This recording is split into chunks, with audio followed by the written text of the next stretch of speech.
We're rolling. Silas, Alrighty. welcome. Thank you for being here. Thank you, Ryan, for doing what you're doing. Oh, you're welcome. So I guess first question, bread and roses. Tell me all about it.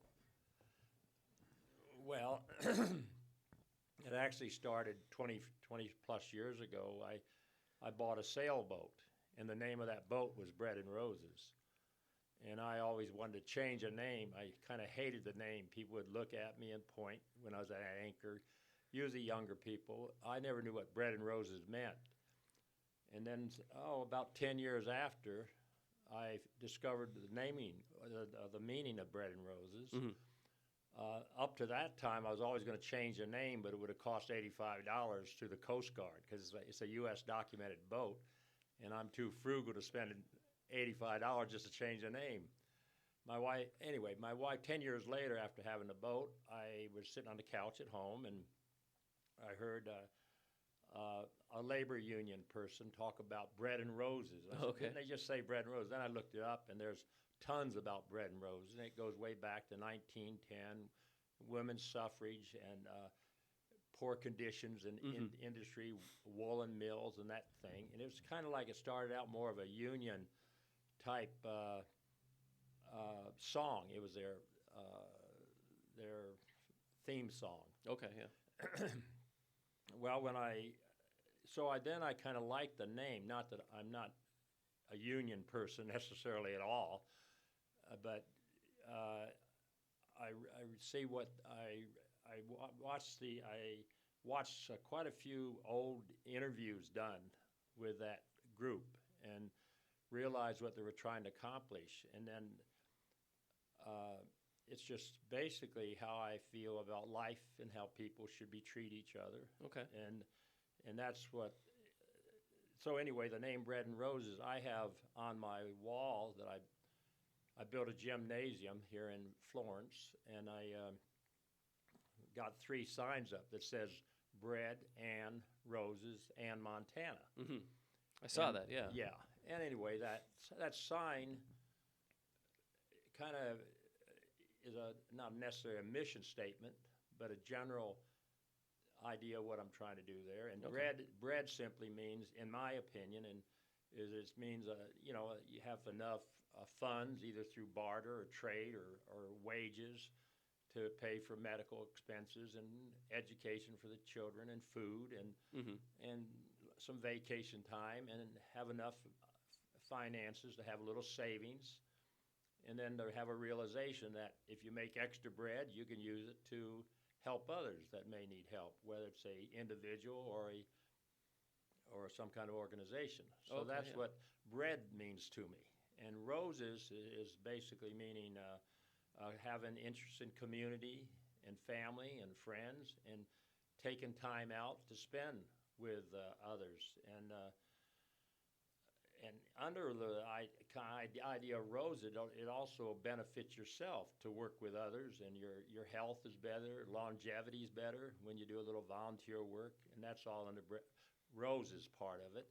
And Montana simply means how blessed we are to live in this state. I agree. and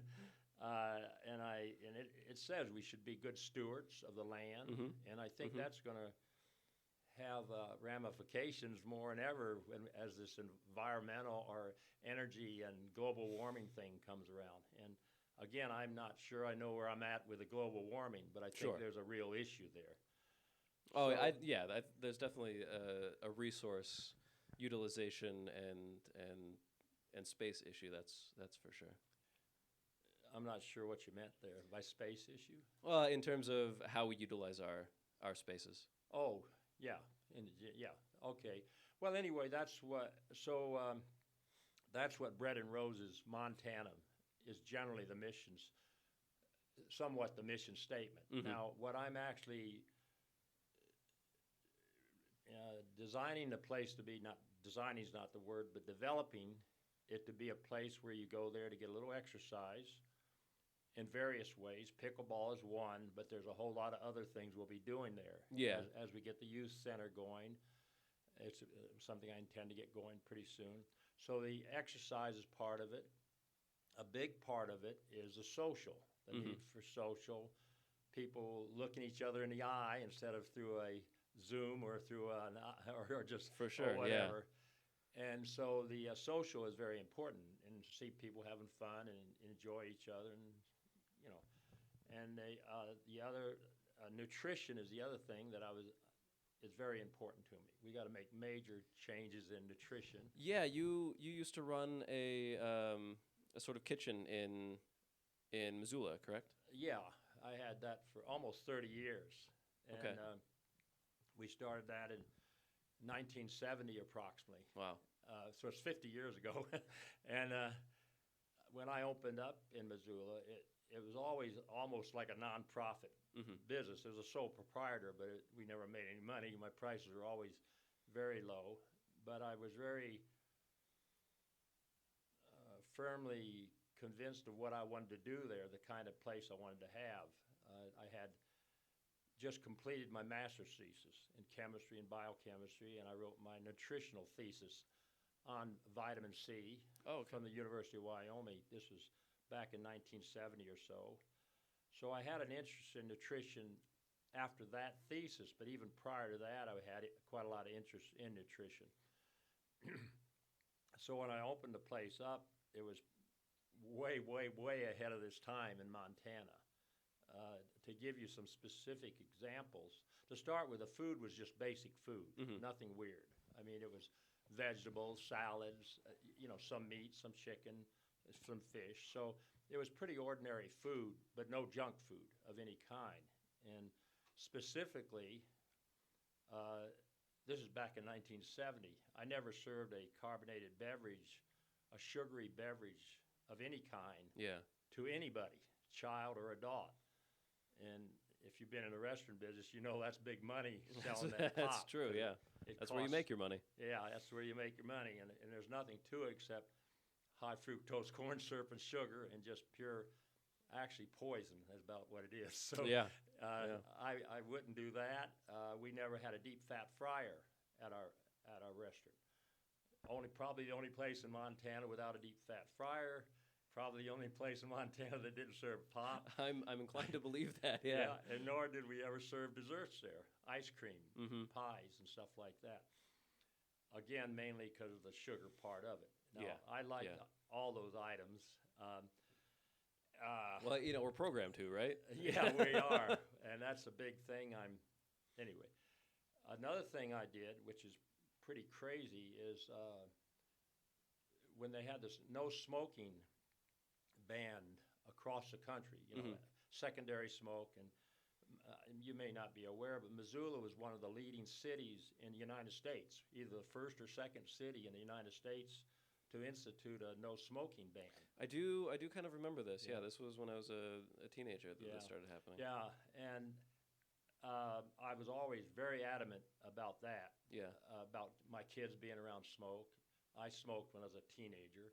My dad smoked, and even then he had to go outside of our home when he visited to smoke because I was, But I was pretty.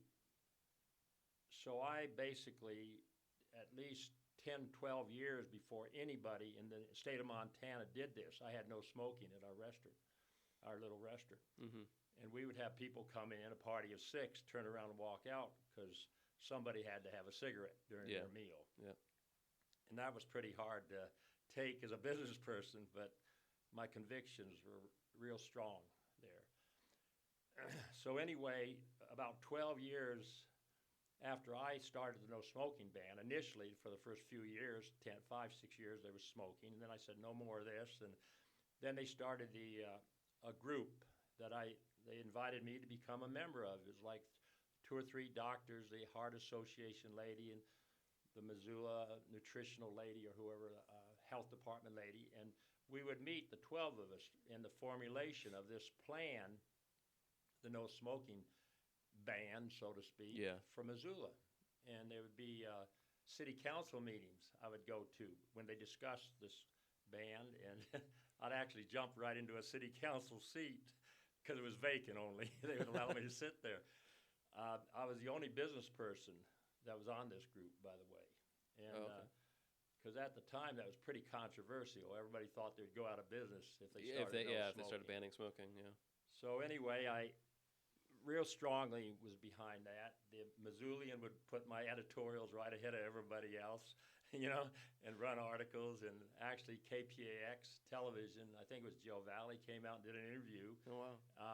at my thoughts on the no smoking ban. Mm-hmm. Because there were some things I didn't like about it. It was not fair to everybody. It wasn't a level playing field. So I feel pretty. So anyway, we were one of the first cities in the country to do that. And at that time, Ireland and England and no place else they were just starting to get into the no smoking thing. Mm-hmm. And now it's all over the world, pretty much. Pretty much, So yeah. that I was pretty satisfied that my understanding of that Mm-hmm. no smoking, and it finally came to fruition that it. So well, now I'm back. I quit. So the bread and roses, you want to talk about? Oh, well, I mean, we can talk about anything really. I'm just curious about the story of how you got to this point, both with Bread and Roses and what happened. So you had this place in Missoula where you're serving healthy meals at a discounted price, you could say, Absolutely. to make it affordable for everyone. And what prompted you to give that up? Okay, I did just what you said for like 30 years, Mm-hmm. and I did always try to make it affordable. And for 25 years or so, or 26 years, or 27 years, it was like at the end like $5-6 meals. Yeah. Which, that was still affordable. And then the last 2 years, I was getting very frustrated. I wasn't attracting the unhealthy people. It was only I always call it a beauty pageant. Guys and gals coming, they're all healthy people that were Gotcha, coming yeah. to my place. They were there 4,000 or 5,000 times they came to my place. Mhm. But I wasn't reaching the target group that I started out originally at the very beginning to reach. So the last 2 years that I was in business, if you will, I don't really call it a business in Missoula, I cut that price structure from $6 to $3 and gave them even a more healthy, a better meal, super good meal, and for 2 years had nothing but standing line only of healthy people coming in. Oh wow. Okay. And no unhealthy people came in, like zero. But it was, and I was losing money on every meal I served, Mhm. probably. Yeah. I had a staff of 4 or 5 people and whatever else. And so after 2 years, I just said to hell with it and decided I would, kind of got disgusted with people. And so I closed the business. Got a little jaded. Yeah, as I you say. just was, I wasn't having any impact on Mhm. my target group. So I sold the place for like $6,000 or some ridiculous now, the equipment and all that, and Yeah. just took off. And I got interested in sailing, and then sailed for 20 years, and I still have my sailboat. You just went sailing for 20 Oh, years. no, well, I've had the boat for 20 years. Oh, okay, okay, okay. That's not quite clear. I'd spend like 3 months every summer on the water. Oh, okay. And Okay. friends would visit, my wife, and always at anchor, no dock fees or Mhm. or anything. So it's just something I enjoyed. I learned a lot about sailing. I don't really want to talk a lot about myself and sailing because I could spend No, the go rest on, of the day. please. But I just love sailing, and as you learn it more and more, it's Mhm. just very rewarding. Is And it? It was single-handed, and I did sail to Hawaii and back by myself and my dog, my black dog, Oh, Kip. man. And it was 14 days, 6 hours going over, 22 days, 6 hours coming back. And I would do it again today in a New York minute What? if I wasn't doing my Bread and Roses project, so. What is that like being out there? That's a massive journey. Yeah, well, you got to be able to be comfortable in your own skin somewhat. Sure, yeah. It could be boring, to sure. I slept a lot. I had autopilot and all that. But the conditions were such that I had generally good sailing. There was some rough weather. Mhm. And you actually just have to occupy yourself either with a book, or I I actually started writing an autobiography or Oh, whatever really? you Okay. call. And I think I lost it because my computer broke. I had like 35 pages, single space, and then it broke it or whatever. But so you just got to occupy yourself. You got to look. Yeah. You don't have to watch the water because there's nothing for 1,000 miles. So, Ooh. but it's not dangerous at all, at even close. So, yeah. Yeah, I guess the danger comes from within. I guess a little bit. From my case, I like going into the woods and Yeah. having solitude and that kind of thing. But I just there's something about being on the open ocean and being alone on a boat Yeah. that makes me nervous in my soul in a Yeah. way that I can't quite deal with. Well, That's that's really common, and you've seen movies and yeah, all kinds of yeah, stuff, and that brings on those feelings to a high degree. Once you actually, participate in the activity, you learn your own abilities. You learn how the boat can take care of you. sure, sure. All that subsides away pretty much. I have absolutely zero fear of going to Hawaii and back again. I mean, in no way do I have any concern about that. And I'm Mm. 79. I will be more careful. My balance isn't what it used to be. Sure. And I hate to have to climb the 58-foot mast today. I'm not sure I could do it anymore. I've done it like 20 or 30 times. Right now, I'm not sure I'd be physically able to do it. But other than that, I can handle everything else pretty well. Wow. And I would, if it wasn't for this project that I'm doing here in Florence, You'd be out there. Montana, I'd be out there so quick.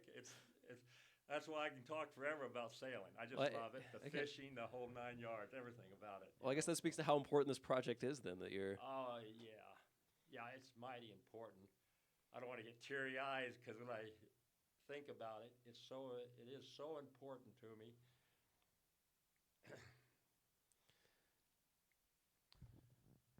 What I'm trying to do is work with individuals mm-hmm. and families on lifestyle changes. Yeah. And so many families need various aspects of their lifestyle to change. And then I also want to work towards social changes, society changes out here. Yeah, yeah. We've got to make society changes out and that's what Bread and Roses is trying to do. We're working in again with the exercise, with the nutrition, Yeah. with the nutrition, with the social skills, Mhm. and enjoyment, and meeting others, and the environmental thing. Those are the 4 pillars of the stool that we're building Bread and Roses around. I don't want to interrupt. I'm just gonna push this a little closer to you. So anyway, direct personal, changes. You can work with people. Yeah, You yeah. can individually, one-on-one, talk to them or their family, and get them actively.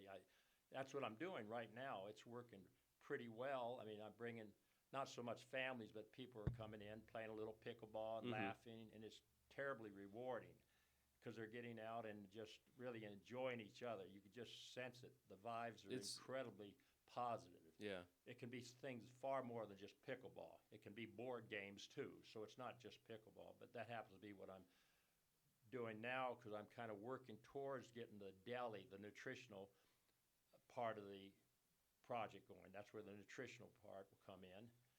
And then, and that's had a little bit of a setback.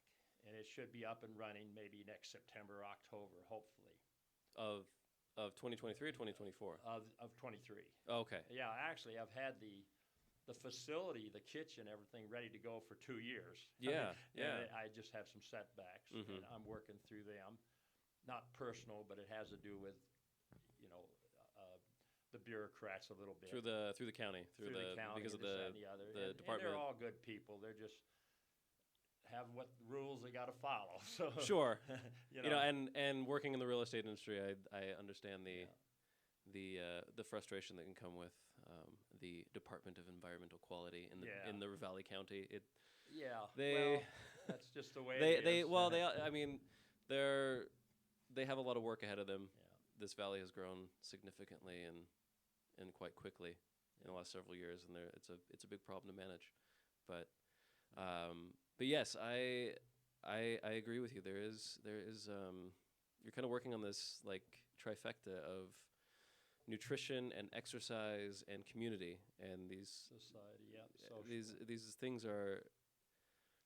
I watched that video that you told me about, Good. and I liked it. it was very informative, and it's a lot of things that I found, that I've known before, Right. at least nutritional. Like so, Right. Right. I'm very big into proper diet and exercise and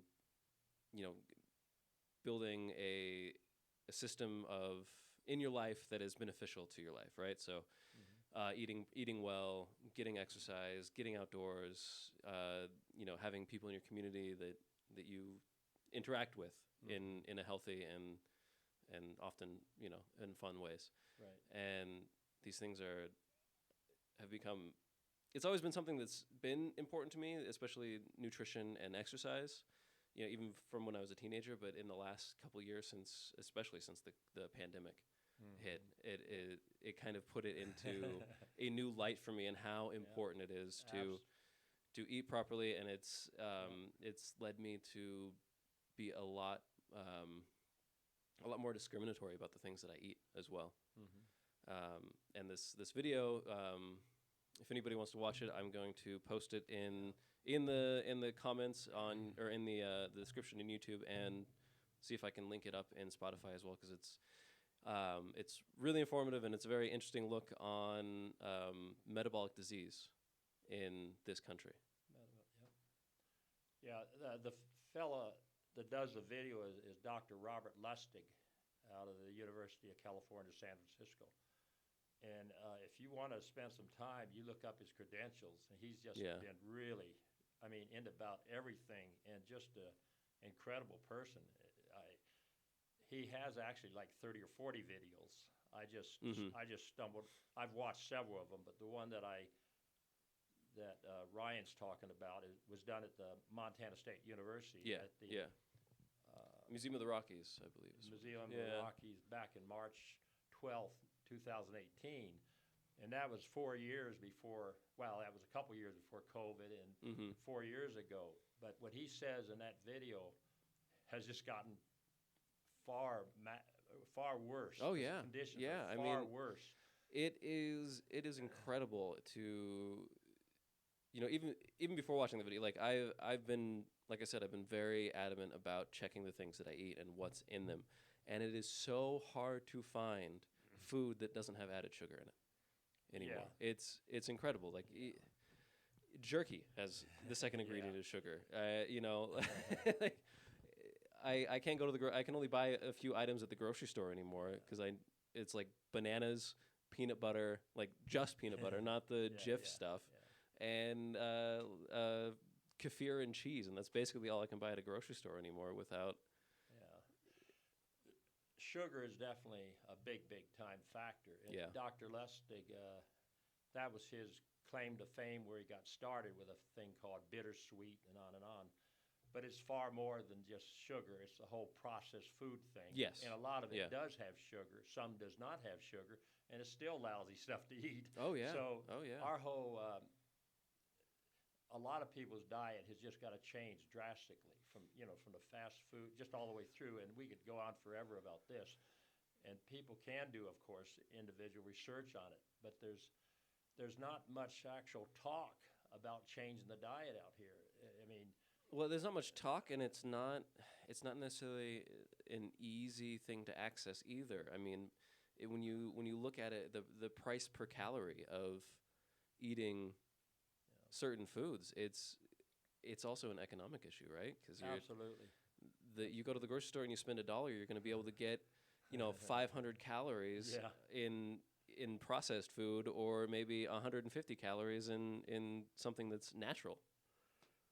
This is really what Ryan just said. For example, if you needed 2,000 calories a day or 2,500 calories a day, for 65 cents you can get that out of sugar. Yeah, oh yeah.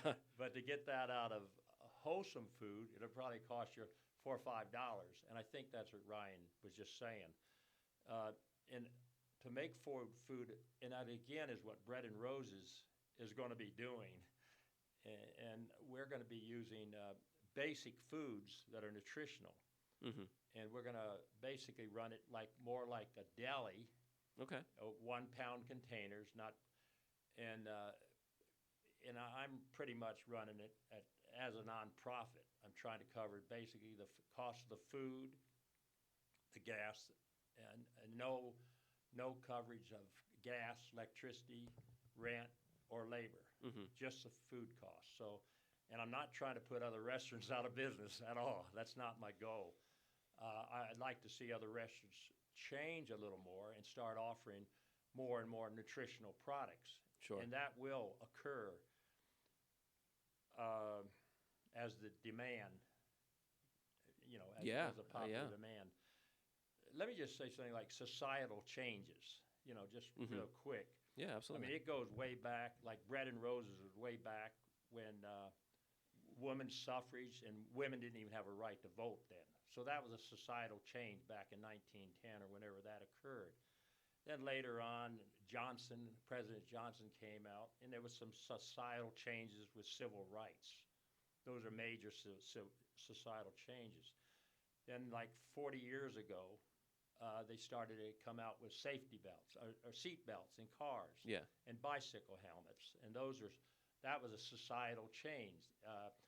DUI, drinking while driving, intoxicated, that has become a societal change where that isn't practiced. That's as true. much. That's funny you bring that up. I saw a video recently about a news piece about when that was happening, Yeah, and it was really interesting to see how certain people approach it. It was it was this video that came up on Instagram, and it was they're interviewing these individuals, and they're like, I can't believe what the government thinks they're doing, taking away our freedoms. If a man Yeah. can't work Oh, and yeah. have a couple beers on his drive home, and like this kind of thing, it's like, all of a sudden, and this one woman's like, they let him do this, and the next thing you know, we're going to be a communist country. Absolutely. And Well, those are, and I'm certainly for individual rights and freedoms. I mean, to an nth degree, I'm the most anti people telling me what to do there is.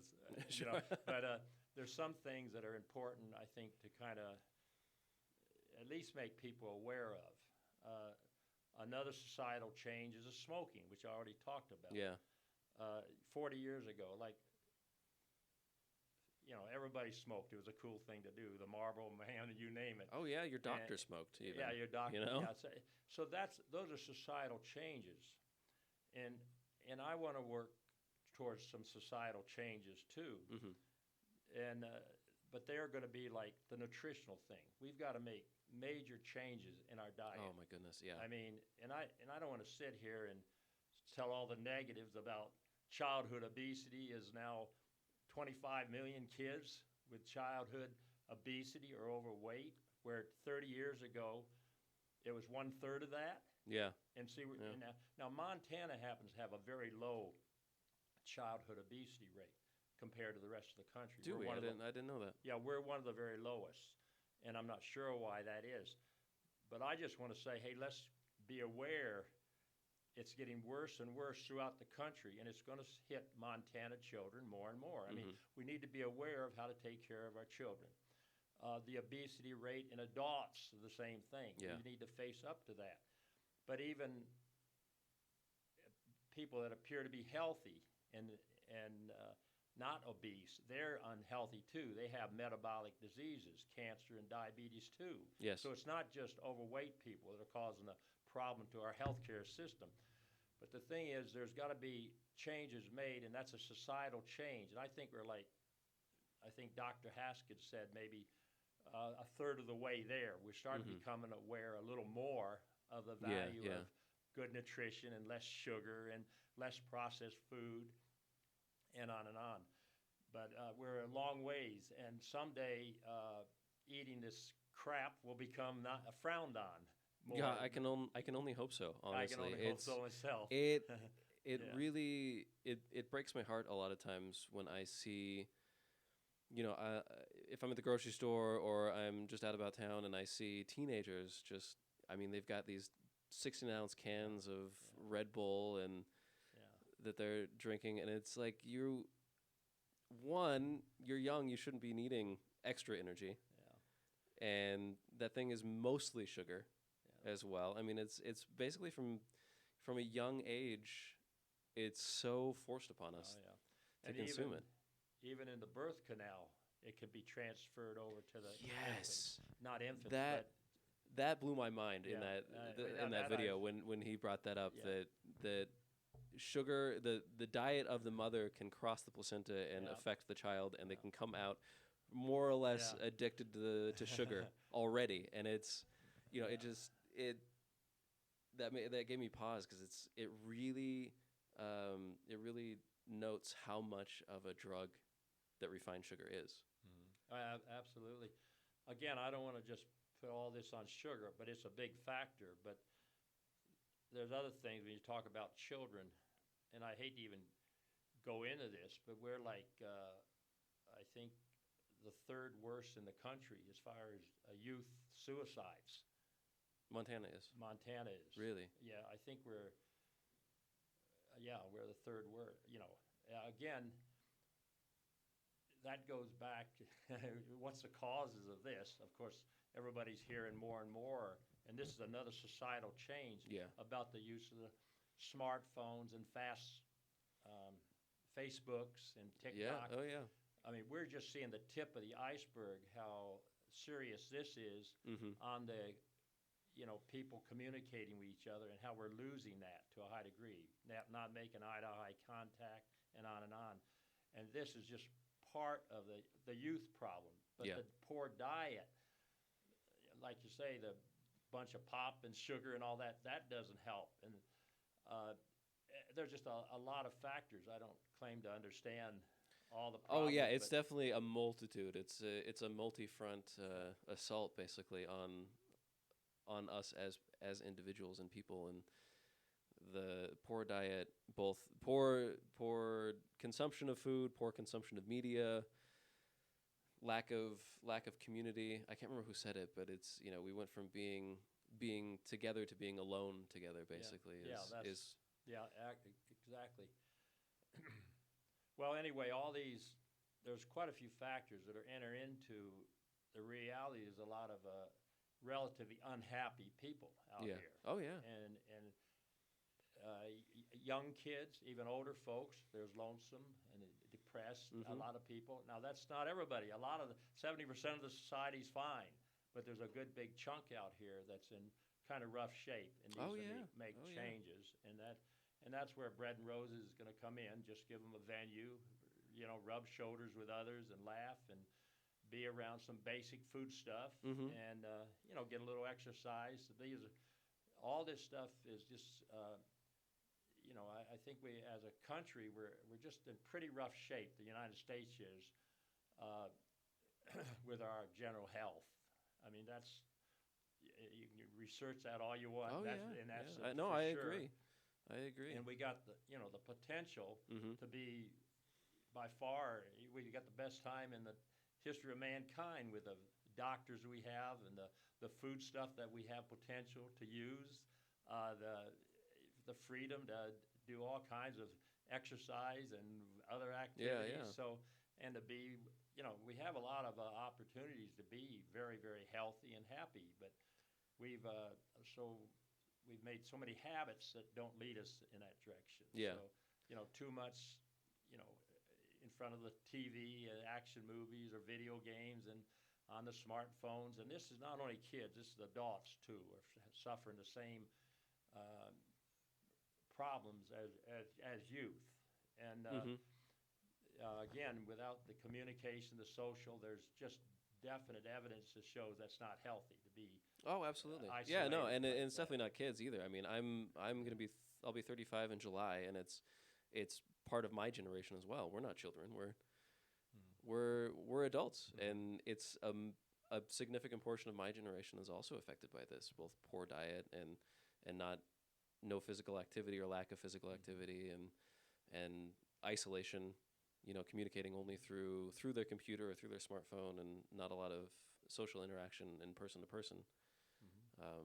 And I was on the verge of this sort of thing myself. I was not in a great mental state for a long time because of this, and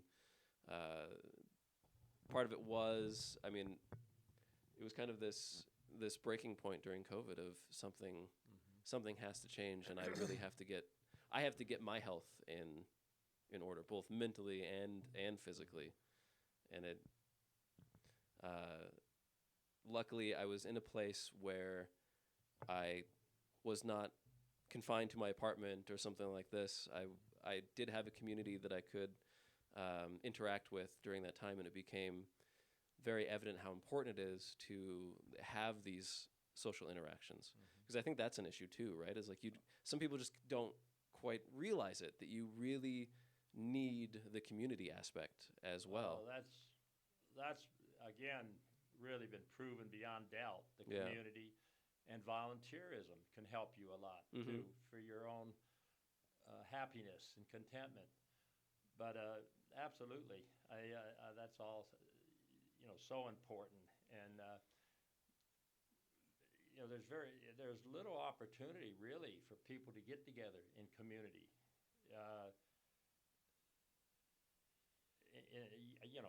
40, 50 years ago, a lot of people went to churches, and you'd shake hands after and talk to people and all that kind of thing. So they had a little community interaction there. Again, you can be in sports activities with kids and stuff and get some community and some social interaction. But overall, other than your immediate tribal group of 2 or 3 people or whatever, a lot of people don't get much community or social interactions. No, especially if you're working a lot like you do these days, and your community is, you go to work, so you have your work community, and then you might have your spouse that you see after work for a while, and your family, and then it's basically wash, rinse, repeat, and it's becoming more and more challenging to get out there and have groups of actual groups like you're saying, and that it's just pretty showing that's beneficial to have a little some social interaction other than just your wife and 2 kids and that's it. That's what we are. We're social beings. Yeah. We're meant to be in tribes, more or less. Of people that we can communicate with and experience things with, and it's not this solo adventure that we're on.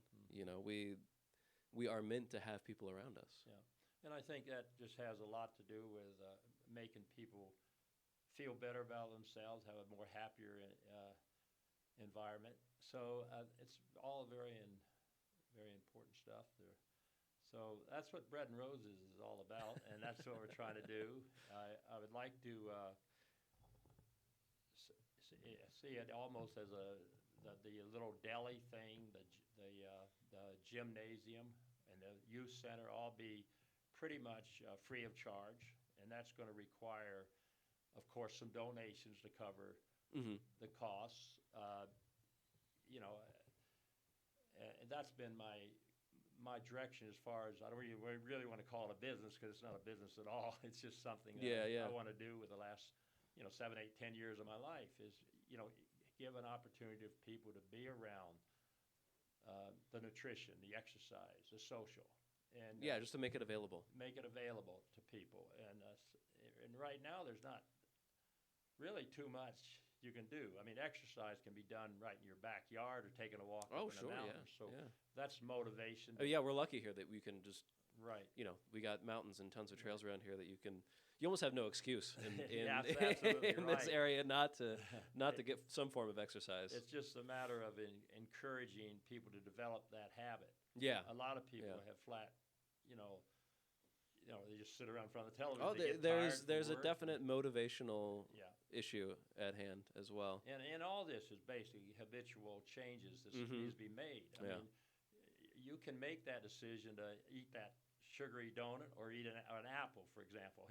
That's a decision you can make. And so a lot of this is just going to be individual changes. Like I say, I'm going to be just working with on an individual basis, but I see society changes are going to be occurring too, to encourage nutrition and it needs support from other people, right? You need people around you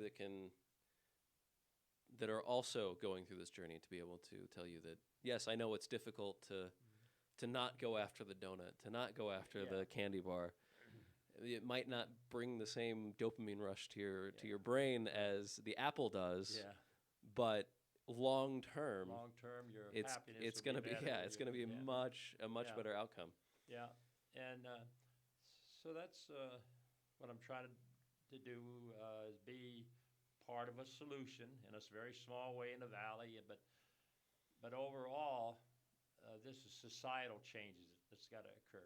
We need to. Those are difficult too. Yeah, and they're very difficult. But we're going to be forced to do that with the health care situation, insurance, Yeah. just the whole thing with the aging population and more knee replacements, more Hmm. metabolic diseases. Diabetes is right now like 1 out of 10 people have diabetes. And in like just a very few years, they're predicting it's going to be 1 out of 4 people with diabetes. Oh man. And that's not only obese, overweight people. It's people that appear healthy that are getting the diabetes also. Yes, To a that's same number almost. that was another thing that Yeah. really So, broke my brain a little bit in Yeah. that video as well, is that you have it's not everybody, not just overweight and quote unquote fat people Right. that are having these issues. It's also people that you would just by looking at assume are healthier individuals because they're skinnier. right. But you Yeah. you take a look at the inside and they have like fatty liver disease, and they're what do you call it? It's thin on the outside, fat on the inside. The tofu. He calls it tofu. Yeah. Yeah. Again, we both know, Ryan, young people, relatively young people, and that appear to be healthy that end up with cancer. Yeah. I know several that Yeah. I've played. They're a lot younger than me, like 35 or 40, and actually have passed away of unusual pancreatic diseases and stuff of that Mhm. nature. Yeah. But diabetes is in a lot of young people, and so well, kids in school are having diabetes. Well, it's no wonder when they've got soda machines and these Yeah. snack machines in there that are. I remember being in high school, and it confused me so much that we had these Pepsi Cola machines all over the place in school, Yeah, and here are these teenagers getting feeding money into this machine to Yeah. buy Pepsi, yeah. and they're drinking like 2 of them a day yeah. and this kind of stuff. I was just Yeah. how on earth are we providing a healthy and safe space for children to learn and to grow Yeah. and to be functioning members of society while we're basically allowing them to drink Yeah. a cup of sugar a day. Yeah. On a personal note, I have 3 children, Hmm. and I never had a carbonated pop in our refrigerator ever in their entire life. Wow. In my home. Now, when they went to parties with their friends in the 7th grade and 10th grade, I'm sure all that stuff came out. But that's conviction I had, and then a whole bunch of other stuff. I used to about 2-3 times a year, well, during the winter time, start throwing low-quality food that got into our home into the fireplace and burned it up. So, I mean, I just felt, anyway, back to the metabolic diseases, cancer, high blood pressure, diabetes, and on and on. About 75% or a big percentage of all those diseases can be certainly prevented and can be cured. Cure is a bad word, but reversed, Mhm. with changes. Now, like early onset secondary diabetes, it said that if you can catch it pretty early, you can turn that around pretty easy. Yeah. The further the years go along, it's more and more difficult. But even then, it can be changed quite a lot with diet and exercise. And social, because that social is more important than a lot of people realize. It helps your general health and Yes. longevity. Yeah. So by making these social and dietary and exercise changes, most all these diseases can be prevented, Mhm. and even, again, I don't like using the word cure, but I think they can be pretty much cured. The impact that would have on our country economically is just huge. Oh yeah. You know, it's big, big time, and it's gonna if we and that's why I'm saying because of the direction we're going right now, it's going to be so financially hard on the country, almost to a bankruptcy point because of our health care, that we're going to be forced to make these changes. So societal changes sometimes are forced upon us, you know, like the safety belt law. You Yeah. know, Yeah. I mean, we knew the facts, and we were dealing with it, and I mean, I haven't worn a safety belt only my last few years, to be real honest. When I got a little older, I questioned my judgment on the road, so I started snapping on a safety belt for the first time probably only a year or two ago. I mean, that's a terrible thing to say, but that's the truth. So everybody thinks they can go it on their own, but the truth is you should get the facts behind you. There's all the information anybody needs. Obviously, you can find about nutrition, stress control, Yeah. exercise. I mean, there's no end to the information available on the internet and all that. So it's not something that you can't become aware of and knowledgeable of if you take the effort, the individual responsibility to do a little research and look into it. And that's Yeah, that is an important aspect. But it really does scare me though how much money is behind keeping things the way that they are. I mean, like it's appalling to me that you watch something like professional sports or even the Olympics. They have advertisements for McDonald's and Coca-Cola, and you see these athletes eating this food for they're being paid however much money to do this thing, and it's this propaganda message that oh no, these things are okay to eat. Don't worry. See, even these athletes are consuming these things, so it can't be that bad. It puts it's like we're being gaslit in this sense, and so it really worries me how much money is behind keeping these systems this way. Yeah, let me interrupt here. What you said, like the propaganda or the marketing or whatever, but I've said to a lot of friends of mine, I said, yeah, you can see 1,000 things that aren't conducive to good lifestyle to ever one thing you see on television. Talk about a radio. Mm-hmm. So almost everything you're hearing is just really not that conducive to a better lifestyle. But there's money behind it all. Yeah. And that's really the way, pretty much what drives the whole thing is the economics of it. And, we've just gotten ourselves in a mess. The economy of the country is based on propping up these businesses and corporations that actually are not helping our health of the country. And it's really hard to tear them down because that's where the economy, that's what makes us work, the consumerism and all that. But so much of what we're consuming is not good for us. Yeah, I mean, we can still consume and drive the economy in a way, but also consume things that are good for us. Absolutely. I think. Yeah. I think there is a possibility to do that and an inability to do that. Yeah. But more people just have to want it. Yeah, you're exactly what you said. When the demand comes there, all these corporations can make changes, and offer better products. And it's going to, I think most of the corporations can come around and offer a better product, whether it's a more economical car because of the environmental issues, or whether it's, I'm just saying that, so much can be changed and be profitable still and give a better lifestyle for people. So yeah. Well, I'm glad you're working on that, at least with Bread and Roses. So how do people, if people want to come play pickleball or ride the exercise bikes or just come to your facility, what's kind of the outline there? Well, I really don't do much at all in marketing. I have a couple signs out in front of my place, and one of them has a phone number on it, and they can either text me or phone me, and I'll tell them how to get involved. And right now, I'm keeping it pretty low key. Okay. The demand is, like yesterday, we had a couple sessions at Saturday afternoon, and there were like 36, 37 people in there playing pickleball. Oh, wow, nice. We split it up into two sections. And this is there's just a big demand. Pickleball happens to be becoming pretty popular. I've noticed. I've all heard a over. lot about it in Yeah. recent years. Yeah. But again, I want it to be far more than pickleball, what I'm trying to do. In fact, that if it was just pickleball, I'd be leaving the place tomorrow. I mean, I have very little interest in the pickleball. I like to play, but what I do enjoy is seeing people have fun and get a little exercise and treat each other decently.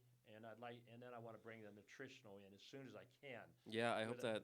Without the nutritional thing, I'm really not going to be around very long trying to operate that place. But that's coming along, and it should be going in September. And that's where my main interest is.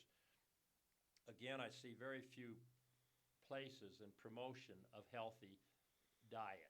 Yeah. And I believe a lot of the restaurants will start serving more and more healthy diet as time goes along and the demand comes along. But that's where my main interest has been for the last 50 years of my life, so is the nutritional side of it. Yeah. A lot of people can run a pickleball court or have other kind of exercise facilities. A lot of them do a very good job, the Peak in Missoula and down here at the Canyons and all over.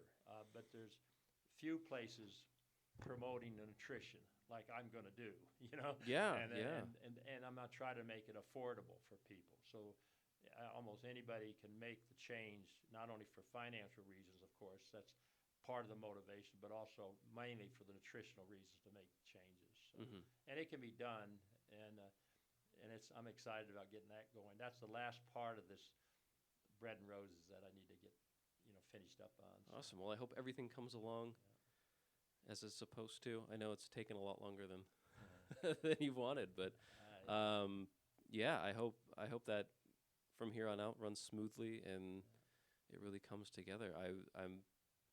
It's a very, very cool organization that's happening right there. Yeah. I like I said before, you got the trifecta going of community and nutrition and exercise all kind of under one roof. And the environmental. If you've ever seen it in the springtime, summer, and fall, my daughter has done an incredible amount of work there. It's the most beautiful facility. I shouldn't say facility, but along the creek there for outside venues and whatever. So it's been, that's the other part is the environmental, but it's hard to define that part of it. But anyway, all those four factors are what I'm trying to work on.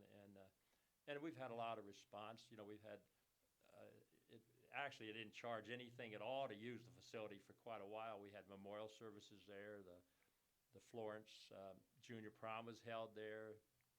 Some of the veterans groups would come in and use the facility. And that's what I want the place to be for community groups of that nature. Yeah. Whether we have to charge a little bit or not to cover the cost a little bit, probably. But so I just wanted to bring the landscaping out there. Makes it pretty nice, too, for people. And so everything's going exceptionally well. I just had a little setback for the last year or so with getting the nutritional part going in the deli. But that's going to come around here pretty quick, I believe. Good, So, good. So Bread and Roses located in Florence, right there on the southwest side of town. Yeah. And if people want to get in contact with you, what's the best way?